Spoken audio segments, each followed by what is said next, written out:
You're looking and listening to the Two Chumps Football Podcast. He's Emil Calamino. I'm Chad Wilson. And we are continuing with our preseason football previews. As you know, in past years, we've just taken two shows to do this. So one would be college, one would be NFL. We are doing an end run, and like I told you guys a few weeks ago, we are going to Netflix you, but a little bit of a curveball we're going to throw your way today. Both Emil and I are going to break down our thoughts on the NFC South. Yay, what an exciting division in the NFL. And then I am going to give you my breakdown, what I think in terms of how the SEC is going to shake out, along with potential future bets that you guys might want to consider going into the season. And Emil's going to break down the Big Ten because, you know, that's part of his town. And it makes sense. He's in that part of town. I'm in the SEC part of town down here in the Deep South, also known as North Cuba. I'm here in South Florida. And so I'm gonna do the SEC. He's gonna do the Big Ten, and then we'll flip that around next week. Emil, before we jump into, and we're gonna start off, folks, by the way, with the NFC South. We're gonna get that out of the way for you really quick. Like, it's like get that out of the way. It's kind of like when you get a burger with a big plate of fries and a burger, and then maybe there's a pickle on the side. So you say, well, I still want to eat the pickle, but I'm going to eat it first.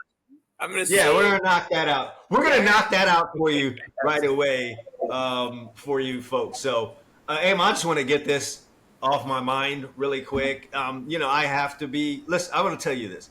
If it wasn't for two businesses that I'm running that have to use social media, Twitter in particular, I don't know that I would touch Twitter ever.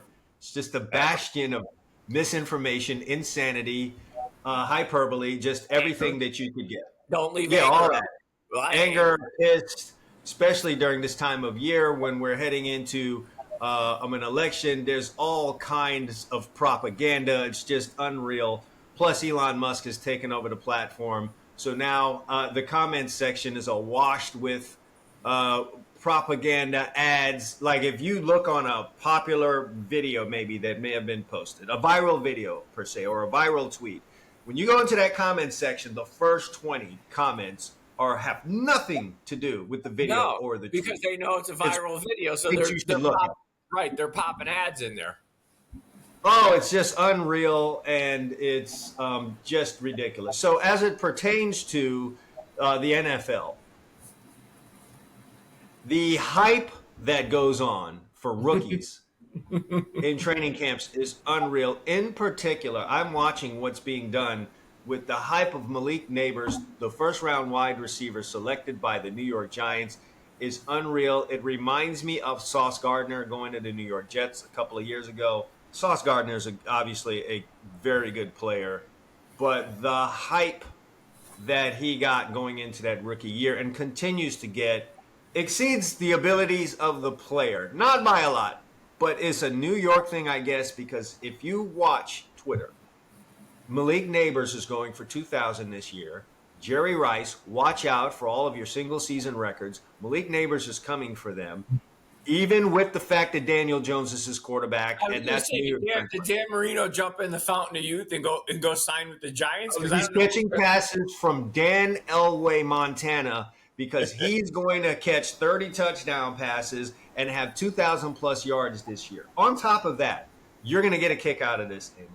I'm seeing several accounts. If it was just one account, I'd let it blow by, but I'm seeing several accounts where these, I don't know what you would call them, these got to be guys locked in their mom's basement, are posting passing stats from practice of rookie quarterbacks. J.J. McCarthy has thrown 30 touchdowns in practice. We're talking about practice. Yes, you mean we're posting the underwear Olympics stats? Unbelievable! Like we got guys in shells some days. and you don't know what part of those 11-on-11 periods are just pure situational. I know a lot of times you will get like almost a scout situation where specifically you are not to disrupt the play, or you definitely can't touch the quarterback. You know that. So there's no threat of being brought to the ground. A ball will be thrown late, even after, a whistle and a pass is caught in the end zone for a touchdown. Why are you keeping these stats? Tap the Why brakes. are you posting them? Unbelievable. Well, you know what happens too as we get older. The people commenting stay the same. It's like the Matthew McConaughey joke from the famous line from the movie. I keep getting older, but the girls stay the same age. Yeah. You keep getting older. The people commenting in these things stay the same age because generally they age out and Yeah, they phase out. But so you go on Bleacher Report, it's the same thing. Like I can't even. I read the comments when I'm bored for amusement on a story or an article in Bleacher Report because you could just tell by the way they're writing and the verbiage that it's a 20 to 28-year-old. I mean, they say things that I guess I said them at that age too, but in a different way. But I said that you didn't have that platform, thank God, because thank God, because if the stuff that came out of my brain at 20 was memorialized. Look, it's just really, really amazing. I hope it's August. I'm gonna prepare for 2025 and make that a resolution for 2025 to just be so unaffected by the comments in the comment section where you are right now. It's easy for me. I've divorced myself of most social media and find myself quite happy that I did. That is what I hear from most people that do that. I think Elon Musk took over Twitter so that he could do what everyone accuses Mark Zuckerberg of doing with Facebook on. I guess it was maybe it was a 2012 election, 16, whichever one. He really did it just because he's bored and it was fun. I mean, people, like I always say, you look at Twitter, he put 20 billion of his own money in, he's worth 250 billion. So I know that sounds insane, but he doesn't care. I mean, that's what absolutely. He's already has that kind of personality of not really a caring type of person. And you combine that with the fact that you run a social media platform. How about that? I don't really give a damn much about people, but I run a social media platform. It's just absolutely unreal. How much of the Olympics have you watched? I know I have watched some. I mean, I have to tell you, the opening ceremony mocking the Last Supper, that turned me off for a while. But, in my weak moments, it's still sports. Yes. You can only watch. And it's not the athlete's fault that they did that. No, you can only watch so much baseball in August. It's like, okay, let's fast forward. I'd like to get to the playoffs now. I've had 100 and some games. I'm good. Okay. Yeah.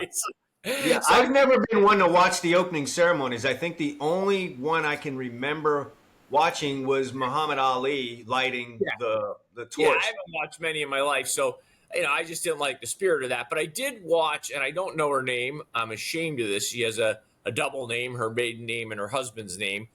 He was a retired NFL player. I'm not a guy I knew well, but the gymnast, the hurdler. Okay. Oh my God. She ran the hurdles.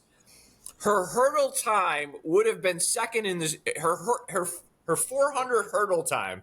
So Sydney McLaughlin would have been the silver medal in a straight 400 without the hurdles. Yeah, Emil, she's absolutely amazing. And what really just kills me is how she will do that, come through the line, and she's not stressed, out of breath, nothing. Look, even at my best, even at my tip-top best of being in shape, I would run the 400. That was one of my events. I'm beat up when I come through that line. She's unaffected. Did you do hurdles? No. Asking me to run 400 meters and hop over barriers was just, it might as well have been football because I was going to hit the ground. Them legs are heavy in that last 100. Yeah, that what's amazing is how she hits those hurdles. I mean, she runs, doesn't even break stride. I mean, it's just amazing. Yeah, I would think of all the events on track, she seems to be the most dominant of all, men, women. She just seems to be the most dominant of any of those. Yeah, she'd have to fall down to lose. She wins easily. No, she's gonna have a little bit of pressure in her final, but she does it the easiest of anyone there. So yeah, I just wanted to know. I knew you were pretty table tennis, of course. I mean, you got to watch table tennis, right? That's really amazing. The hand-eye coordination is unbelievable. I Yeah. found myself watching a lot of things. I've always liked the cycling. Sports. I'm one of these weird people, probably a lot like you, that if you put something on, once I can figure out sort of what they're doing, I have Yes. to pick somebody to root for. Okay, that's just I have to have a dog in the hunt. Yeah, you're gonna pick a side. Yeah, you're gonna pick a side, no doubt. And then I'm going to sit there and watch it because Yeah, it reminds me of being a kid watching Wide World of Sports, and two unknown boxers are out there on a Saturday afternoon, and you're just picking a guy. yeah, Maybe it was the one that was getting beat up at first, or maybe it was a guy that had the red trunks over the guy with the blue trunks. It does just remind you know, me my of that. father used to pick him. He'd be like, What's "Oh, that? I'm rooting for him. Why, Dad? You know, you're a little kid. He's Italian." Well, okay. Yeah, whatever the reason may be, you're, yeah, you're probably, picking the U.S. in most of these things, but I get you picking an Italian. That's me grabbing someone from a Caribbean island, especially if they're from Trinidad. That's me doing that. But yeah, I've watched a little handball, water polo. Field pretty well, or at least better than I do. Who was Yes. the girl that got upset by the girl? Was one of these Caribbean islands? She beat her in like the 100, I think it was. Julian Alfred from St. Lucia beat Sha'Carri Richardson. Right. By the way, Emil, even beyond the opening ceremonies, it's been a bit of a shit show in Paris. I don't know that they're going to get another Olympics for a while, but just to give you a story, there were several. There was a favorite in that 100 meters, at least one of the favorites from Jamaica, who didn't stay in the village. And what she was told when she came to check in for her race for the finals, she had been doing the same thing for the qualifying rounds, Right. and I believe the semis. And she comes for her final, or the day of when they were doing the semis and the finals. And she was told she cannot enter in because you didn't come on the band that came from the village because you were staying off the village. You can't enter in through the athlete entrance into the stadium. You have to go where everyone else enters and walk from there over to the athlete entrance, which, from what I understand, is a 45-minute walk. Oh, Imagine on the day of your event, which is a sprint event. people don't like to walk 2.5, 3 miles before.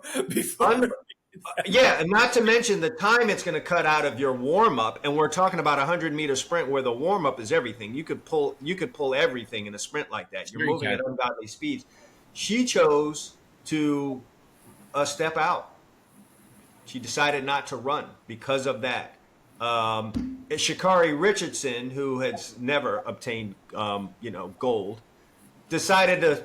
I have no choice. I'm going to do this. She was in that same boat. So she walked. She made the walk. I'm sure it affected her warm-up, and it could have played a part in her coming second in this race. Though Julian Alfred ran a winning time, you would say. Yeah, but that's just like some weird stuff. I mean, what are you doing that for? Yeah, like what are you doing?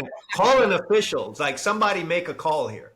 Yeah, look, we got somebody here that says they're an athlete. Can you come by and verify or something? Yeah. Yeah, I've been under a rock for the last decade, and I don't recognize Sha'Carri Richardson. I don't recognize these athletes that have been all over TV. So yeah, can I put her on FaceTime and we see if we let her through? They're in a sweatsuit that says USA Track and Field or something. Yeah, clearly says Jamaica here. Is there a chance someone flew all the way from Jamaica to come here and pretend that they were an athlete? Yeah. And saying they're going to be in the 100 meters. Hey, I don't know. Can you guys help me out with this? Unbelievable. But all right, let's get into it. Enough of our Olympics. We've got to get done with the NFC South because I told Chad the NFC South, and I'm sorry anybody out there who likes the NFC South, but you go to your favorite burger place, maybe you have a chain, you have someplace in town, they bring you out this huge, beautiful burger, fries all over the place. It's decadent. You look and you say, oh, okay, over on the side is a pickle. I like the pickle. I'm going to eat it first because I don't want to touch this beauty in front of me. So that's kind of how I treat the NFC South. We're going to handicap it because we have to. There's only 8 divisions. Absolutely. So, Emil, you can go first. How about that?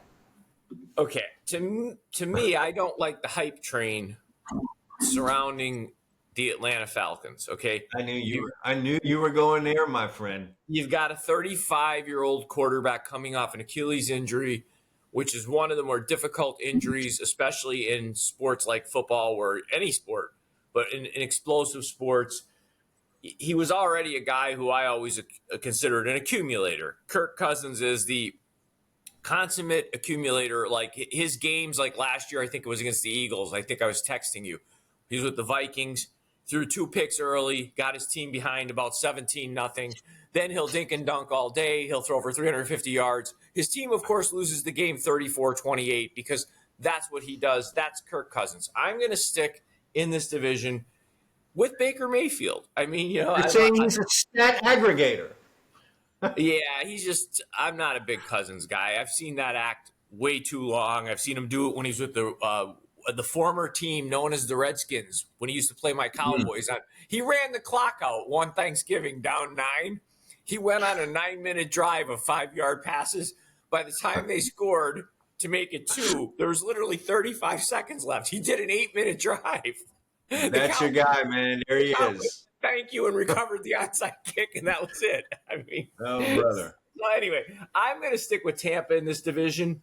You're getting plus 300, at least, according to my stats. For them to win the division right now, they've got them at plus 300. Atlanta's the favorite, so for plus 300, I'm going to grab Tampa Bay as a division winner. I think that's pretty good odds.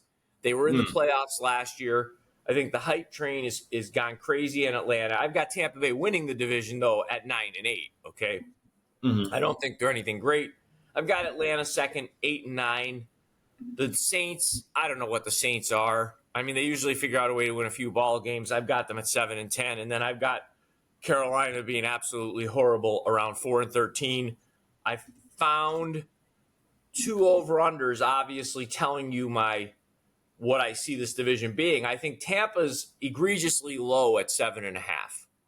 I've got them at 7.5. I think, I don't know if you want to check me on this. I think the odds are minus 150. Let me look here. Let me just pull them up. It is 150. Save you some time there. It is. Yeah, indeed. so I'm paying 150, but I'm going to take Tampa over 7.5. I obviously just said they're going to win 9 games. So for me, that's easy.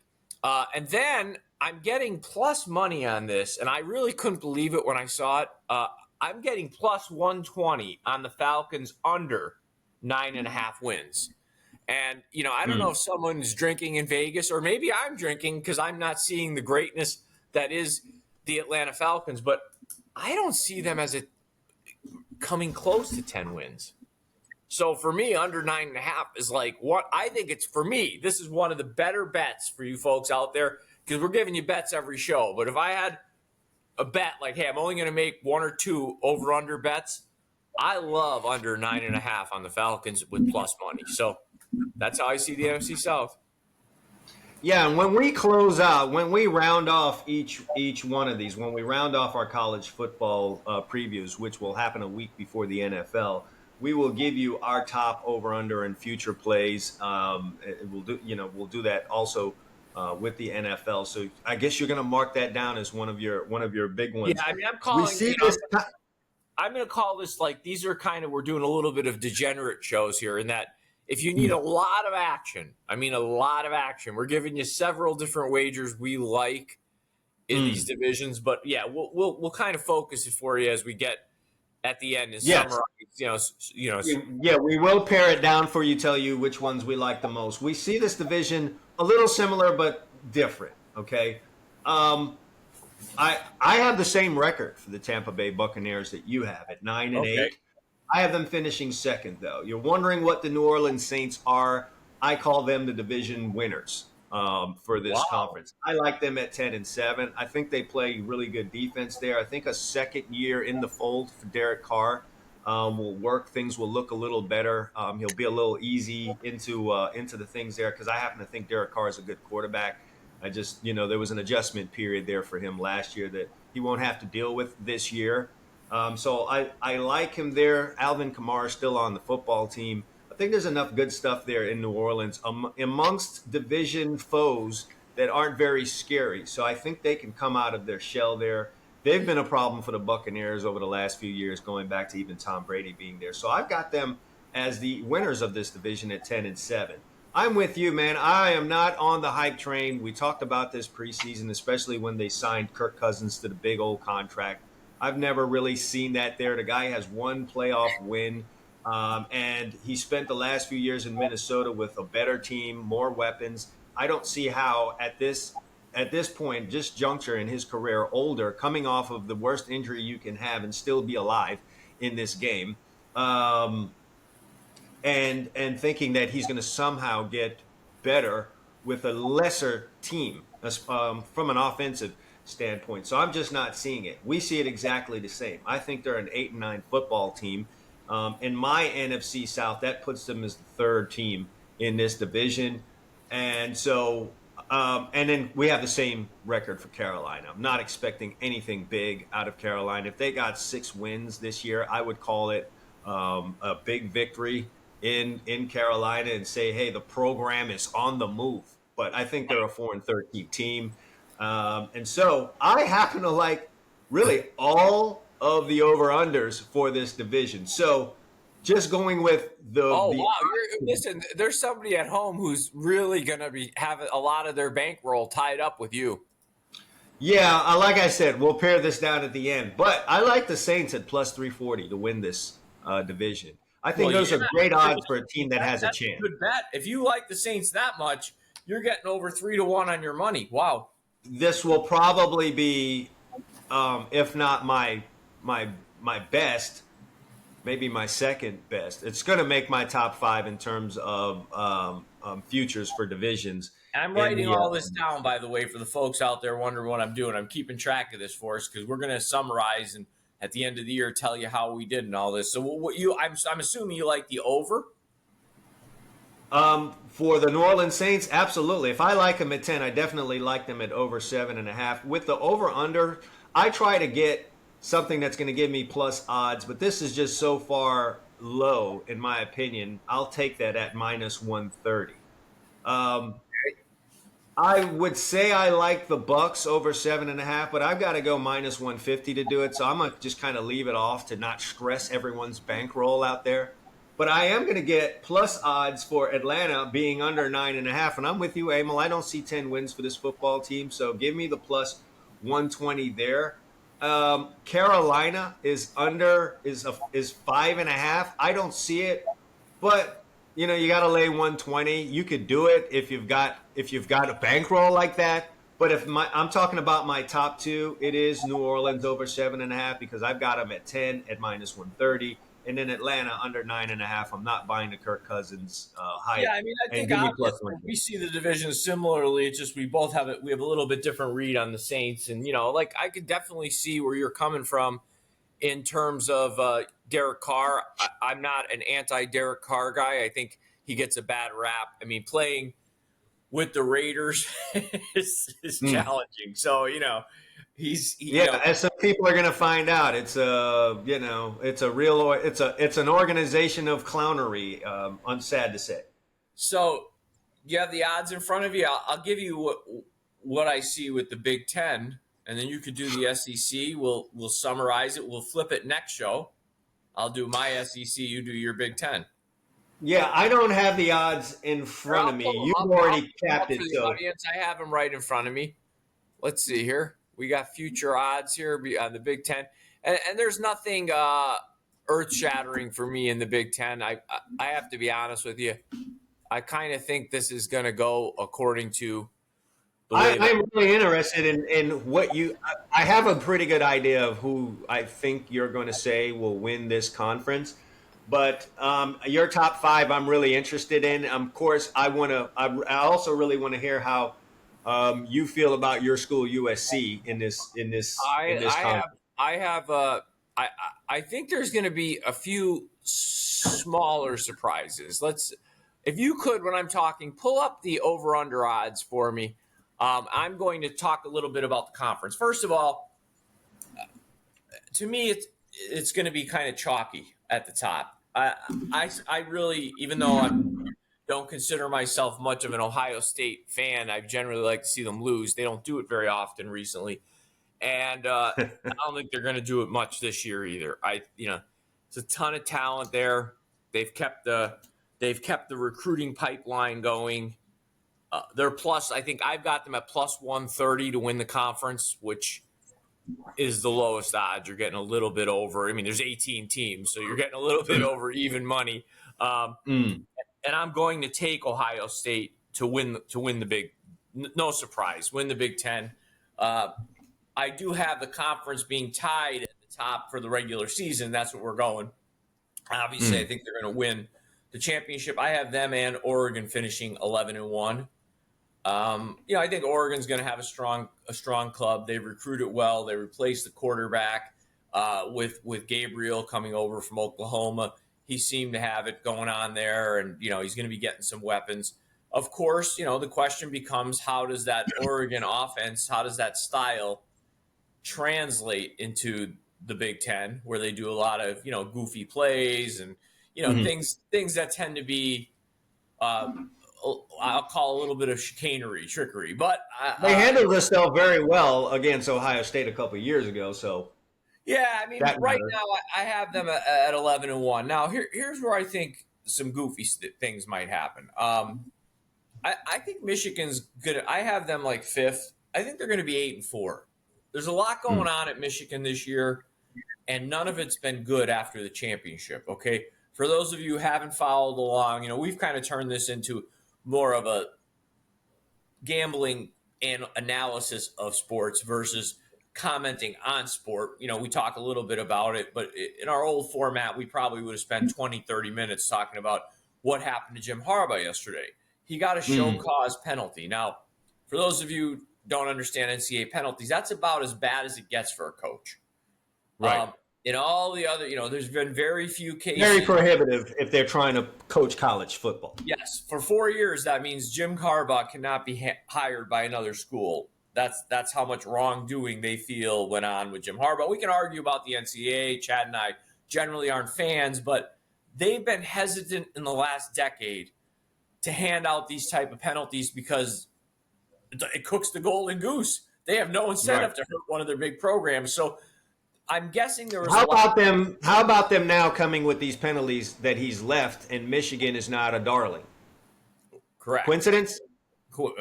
I don't think so. And again, they have a new coach. I think he's 38 years old. There's allegations swirling of what's going on. I think that's going to weight a program down that's already coming off a championship. They have a target on their back. They graduated a very good quarterback, a guy who's a first-round pick. I think that hurts Michigan. They've got big games early in the season.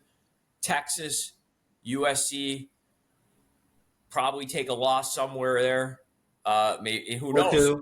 Or two. You don't know. So I got them 8-4. And then in the middle, like third and fourth, I think, believe it or not, I got Penn State at 9-3 and USC at 9-3. I think USC is going to be unweighted. And this is going to – I'm going to go back in the memory bank for some of the folks our age will remember this. Peyton Manning was the best quarterback that ever played at the University of Tennessee. Now, I'm not saying USC's winning the national championship this year. They're not. But T. Martin fans have checked into the chat. Tennessee won a national championship the year after Peyton Manning left because it was almost like the weight and expectations of everything that was Peyton Manning went away, and they could just be themselves. And I think that's going to happen a little bit for USC this year. I think Moss is not an NFL quarterback, but a very good college quarterback who stayed in a program. There you go, folks. Stayed in a program for 3 years. Learned the system. It showed in the bowl game last year. The defense will be improved. I'll say that because of one simple thing. It can't be worse. You watch the film, okay? They had guys covering grass last year. So, when you add DeAnthony Lynn and Henderson and some guys who really know how to coach defense, I think USC gets better on defense, and I think they're like a 9-3 team. They're going to lose 3 games in the division, in the conference. All right, so 3-4, but who's the 3 and who's the 4?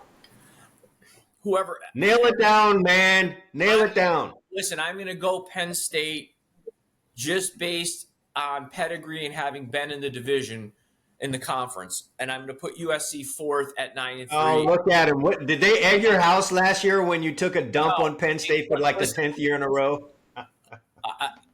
Honestly, I'd feel better about this pick, obviously, if I had at least to see the first game against LSU, because Penn State comes early. They come in Well, October. you don't get to do that. I don't. So that's I see the Big Ten really being Ohio State and Oregon and separation with the rest. I think Penn State, USC, Michigan, you could put Iowa in there. I think it'll be a conference where it's very entertaining week to week. And Well, you got to give me a top 5. So is Iowa your 5th team? No. Ohio State, Oregon, Penn State, USC, Michigan. Michigan is number 5. Okay. Number 5 and then I have a few over-unders, and if you could do me the privilege of giving me the odds, I'll give you. I know the number, I just don't know the odds here. So, all right, I thought you were asking me for the futures. Yes, but I'm going to fly over the total, and I'll see if I can pull it up simultaneously with you. Sorry, audience, but we're not ESPN. We don't fake it. We're two schmucks here. Okay, I'm going to go over 7.5 on USC, and I'm almost even money there. That's minus 105. I think minimum. I said 9-3, but I think minimum USC's an 8-4 ball club. I mean, with that defense last year, they went 8-5, counting the bowl game. So I think that minimum they can win 8 games, just being improved on defense. Lincoln Riley's teams are going to figure out ways to move the football because that's what Lincoln Riley does. He likes to do offense. He's pretty good at that. So I'm going over. Another one that I didn't talk about them. I was shocked at the over-under total, and I'll gladly take it at minus 105. I'm going over 6.5 wins for Washington. they're kind of down on them for whatever reason. Yeah, I mean, they lost the national championship game last year. I know they had a lot of talent leave there, but I mean, it's been a solid program, and I have a hard time just with out of conference. Washington typically throws in a couple out of conference games that they couldn't lose if they tried. So I have a hard time believing Washington can't win 7 games. And what do you got to lay for that over 6.5? That's just minus 105. It's almost chalk, even money. I think that's quality. Yeah, I mean, and then good football team. Even though your coach and your quarterback's gone. This is where I get my house egged a little bit here, because they're like plus. This bet has them at literally plus 140 type money. I'm going under 9.5 wins for Penn State plus 140. I said 9-3. I went back. Cutting it close there, my friend. Pardon? Cutting it close there. I am, but I could easily see them being 8-4. They've got the road game at USC. I'm up in the air of who I see. I have to obviously after a few games we'll have a better feel for those two teams. Mm-hmm. They have their typical Big Ten schedule with the Michigan. I think they might miss Ohio State this year. I didn't look, but the tricky game for Penn State and one you got to keep an eye on. They open up this year on the road August 31st at West Virginia.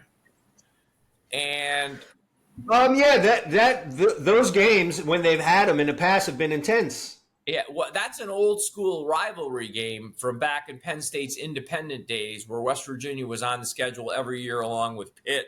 So that's a game West Virginia. Quite frankly, Emil, I didn't mean to cut you off, but between the SEC and the Big Ten, who have brought in not only more teams but more very quality teams, I think every out-of-conference game for those teams in those two conferences become a bit of a problem because the focus is on these new teams that have come in that are, bigger and better than a lot of the teams that already existed there. So their mind is there, and you could easily forget, especially a game like this for Penn State, where it's West Virginia and it's not like a Texas.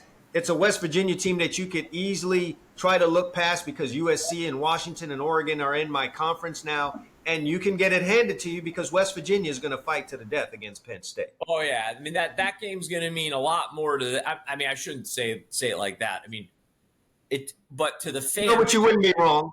To the fan base, that's going to mean a lot to West Virginia. So, I'm under on Penn State because I like the plus money, and again, I see their high water mark as 9 wins. Gotcha. So all right, that works. Recapping that, Emil thinks that Ohio State's going to nip Oregon to win this Big Ten, or at least have the best record as it pertains. You feel Ohio State's going to win the conference, so that'll be sorted out in a championship. I feel game. a big year so coming. Plus 130. Big year for Buckeye Nation. I feel. Yeah, and they've got the talent. So at plus 130, he likes them to win the division. He has a top 5 of Ohio State, Oregon, number 3, Penn State. I sensed a little begrudgingly doing that. USC 4th at 9-3, Michigan running into some woes, finishing 5th at 8-4. And the futures he likes is Washington over 6.5, minus 105, getting even money with USC over 7.5. And then finally, plus money with Penn State under 9.5, because he just doesn't see them winning 10 games in this new and improved Big Ten that has 47 teams in it. Yes. All right, let's go to the heading over to my SEC, my part of town. Emil, this is going to be a very interesting conference. Georgia has obviously dominated it for the most part over the last handful of years, and that's with even Nick Saban's Alabama being there. Georgia has been the front and center pride of this conference, if I could say that. You Crimson Tide folks listening, don't at me.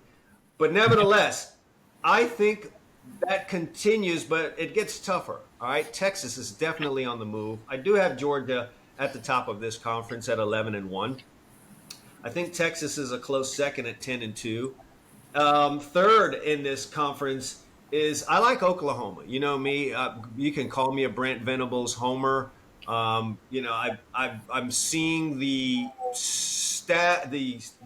consistent improvement out of Oklahoma, and I just think they kind of bring it together even a little better this year. Not enough to I poke their head into that championship game, but I also have them at 10-2. I think that's the third best team in this conference.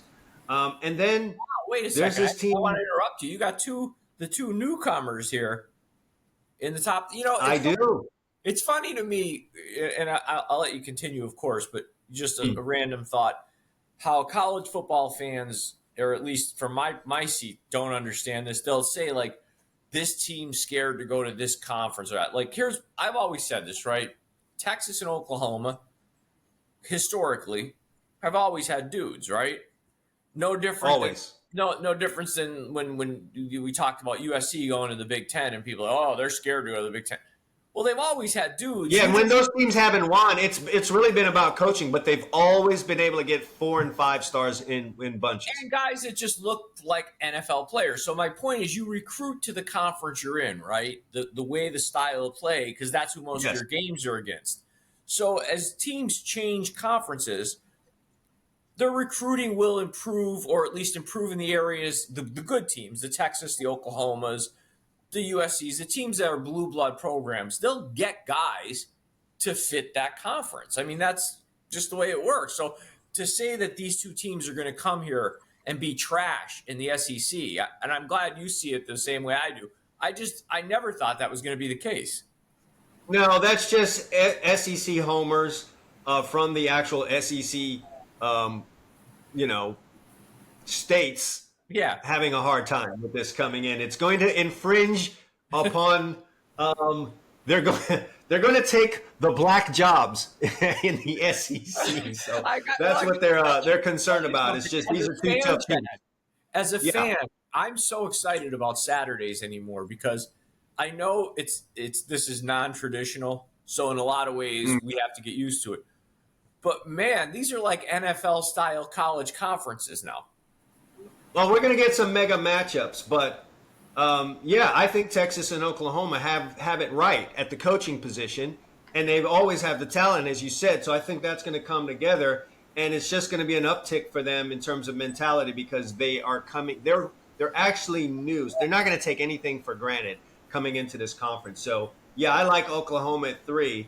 There's this team called Alabama now that must go into the post-Nick Saban era And Emil, I talked about it on the Gridiron Stud Show last week. I think we are potentially looking at the worst fan base we have ever known, because this is the best and the most prolific and successful football program we have ever known that did so during the social media era. And for them to fall anywhere back from that at this point, we're going to see mass hysteria from Alabama Crimson Tide fans, especially if they go 8-4, as I am predicting them to do this year. Yes, Kalen DeBoer is a very good coach. Yes, they have a returning quarterback. Kind of iffy with Jalen Milroe in terms of production and just a fit there. So there are going to be some growing pains as you enter into a 2024 SEC conference where you've got these two new guys in there, and it's going to be difficult. So I got them at 8-4. And finally, rounding this out, I like LSU at 8-4. I like Brian Kelly as a coach. Top five? That's my top five right there. Spitting it out there at you. I guess this highlights, and we'll see how this plays out, but this is another point where I said to folks, you almost have to have a 12 or 14 team playoff like they're going to. If you're creating these mega conferences, it's inevitable that you're going to be taking at least a couple losses, even in a good season. Yeah, you're not going undefeated anymore. That's over with. That's over and done with. I almost snuck Kentucky in there. Yeah. But I can't do it. I just think there's going to be a couple losses there that's going to really be a problem for them. And then I don't know if you saw, they got hit in the knees by the NCAA a couple of days ago, because you can do that to a Kentucky. So they went and took them out for doing something that everyone in their conference, short of Vanderbilt, does. I hate that happens, but yeah, I see some problems there for Kentucky. You almost snuck them in there. You got Georgia winning the conference. What kind of odds are we getting on Georgia here if we're making a future bet? I didn't go with a future bet on Georgia in terms of winning the conference. I didn't. No, because there's the chance. It's more of a chance that something foolish could happen there and they don't win it. So I go with Texas because I can get plus 300, and they're my number 2 team. Okay, so you're going to take Texas at plus 300. You're going to take a flyer, even though you like Georgia. You're going, hey, if I'm wrong, I'll grab 3-1 odds on Texas and gladly. Yeah, absolutely. Yeah. I don't see the value in taking a Georgia, so I will take Texas, even though they're my number 2 team. You got anything you like in this conference? And I got 3 over-unders. Alabama at under 9.5. I think that's always a safe bet, because two things. When we're in that NFC South, it's a good bet to fade the team that got the new quarterback that they're going to be overhyped on. All right, that just happens all the time. Peyton Manning going to Denver Broncos, overhyped.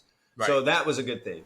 When it comes to college football, it's when you have a team that's been so dominant, that has experienced changes in 2 key areas: head coach, all right, and then what's going on at quarterback. It's not a brand new quarterback, but it's kind of different than anything that they've had. That's not a great combo. On top of that, 2 new strong teams into the conference. I think they're going to be high on what they think the team's going to do. So if I think Alabama's an 8-win team and it's at 9.5, I've got to take it, even though it's minus 135. What's the price? Minus 135? Minus 135. So I'll go there with Alabama. And they've got a tough opener. I'm going to go with under 9.5 for Ole Miss. We love Ole Miss's Lane Kiffin. Fun offense. I don't know if that's going to jive in terms of winning 10 games. You don't even have Ole Miss in the top 5. I don't. I think they're a 7-5 football team. I think things are going to get tough for Ole Miss. They'll do their thing offensively. I'm just not sure what's going to happen defensively. And if I think they're a 7-win team and the total's at 9.5, I'll go ahead with the minus 110 and take them under 9.5. I don't see Ole Miss in this SEC winning 10 games. I just don't see that. Then my final one. Sorry, Volunteer fans. I think your Tennessee team 7-5 this year. That's what I think they are. I think they're a 7-5 football team. Don't at me, or you can. I'm ready for all the smoke. And I can get plus 150 at that. I'm all over it. Under 8.5 for me on Tennessee. We can duke that out. Write that one down. Book it, baby. You can come So, try me about it later I'm on. going to recap this because it might get confusing. So, there's a bunch of guys out here going, okay, I got Sum it up for us there, my I got to friend. get my cell phone out. Okay, so here we go. Chad sees Georgia winning the conference. He thinks they're an 11-1 team. He has Texas and Oklahoma in that order, second and third at 10-2, and then Alabama and LSU in that order, fourth and fifth at 8-4. But he's telling you there's no value here in playing Georgia to win the conference. So if you're making a futures bet, if you're going to tie your money up for a few months, take Texas at plus 300 because, hey, a bounce here or there, that flips. Texas wins the conference. Maybe Texas wins the championship game, does finish 10-2, but wins the championship game. He's got them at plus 300. He's taken them to be SEC champs. He's got 3 over-under plays for you. You've got under 9.5 on Alabama. You're paying 135 on that. Under 9.5 on Ole Miss. Lane Kiffin is not going to like you. You're going to be in the Paul Feinbaum club. I love your offense, Lane. Yep. Minus 110 to go under 9.5 on Ole Miss. And finally, Smokey, right? Rocky Top. Rocky Top's under 7.5 at Tennessee. He sees them as a 7-win team max. You're getting that at plus 150. Probably not a bad bet there. This conference and the Big Ten Conference are going to be, in my opinion, more interesting every weekend than the NFL most weekends. Must-see TV. Must-see TV.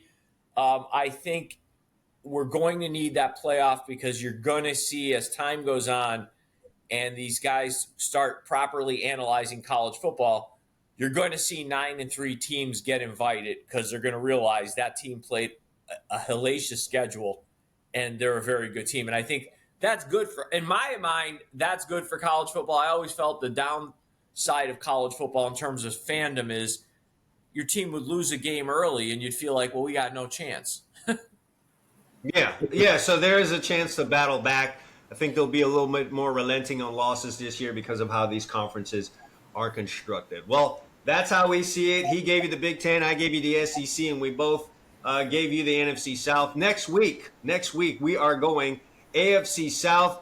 I am going to do the Big Ten. Emil is going to do the SEC. So stay tuned for that as we continue to move along through the divisions and the conferences of college football. Somewhere down here in a couple of weeks, we are going to give you our college football playoffs. We will summarize our best futures and over-under bets for you. So have no fear. We've laid a lot out there for you, but we'll condense it. And then we'll wrap up the NFL and give you the playoffs and our Super Bowl contestants and the winners as we do each and every year. And we've been pretty damn good at that. So stay tuned to the Two Chumps Football Podcast. Go ahead and hit that subscribe button, whether you're listening or watching us on YouTube. You don't want to miss the next one that comes out. Go give our sponsor, Bovada Sportsbook. We'll have a link in the description of this show. Go ahead and give them a visit so you can lay down on some of these early before the numbers go the wrong way. I mean, that's it, man. Go see Bovada. We gave you the bets. Go put them in. Go check those guys out, and we are going to check out. So until next time, I'm Chad Wilson for Emil Calamino. Thanks for watching Two Chumps Football Podcast. We'll see you guys next week.